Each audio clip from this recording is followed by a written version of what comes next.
So let's talk about how we can represent the electric potential. It's often useful in physics to find a representation that can help us understand what's physically going on with our situation, and we're going to use equipotential graphs to help us understand the electric potential around charge distributions.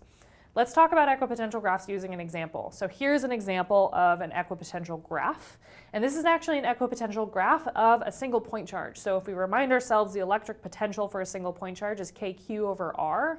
And an equipotential graph is showing you lines of equal potential. That's why it's called an equipotential graph.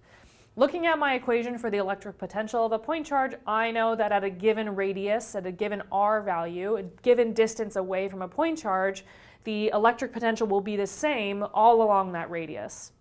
So if I imagine putting a little point charge here, and I can think about if I'm starting at this point charge and I want to know the electric potential at this r value, it'll be the same all around this circle. And so these contour lines are telling you about areas where you have equal potential all along that surface, that line around your point charge. On a formal equipotential graph, you will usually see these lines labeled with their voltage. So for example, I'm choosing sort of a random value here, but this middle one could be 5 volts. I'm close to the point charge here. I've got a small r value in the denominator, so my V is going to be high. My next one is going to start decreasing in voltage, 4 volts maybe, 3 volts, 2 volts, and then 1 volt out here.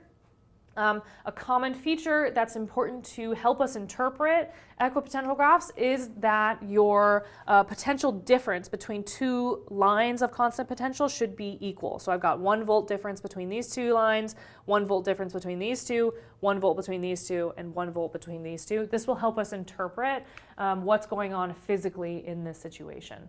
So that's a thing you'll often see. We're actually going to come back to equipotential graphs in the next couple sections to see how we can also learn about the electric field from a graph like this. But I did want to highlight really quickly that if you've used something like contour maps or topographical maps before, these are telling you very similar sort of structural features, right? So just as an example, here's an example of a topographical map of Devil's Tower. You can see it gets really steep, and your contour lines there are telling you about lines of constant altitude. So if you've seen a graph like this type of graph is telling you about something similar. It's telling you about lines of equal potential at different locations in space around a charge distribution.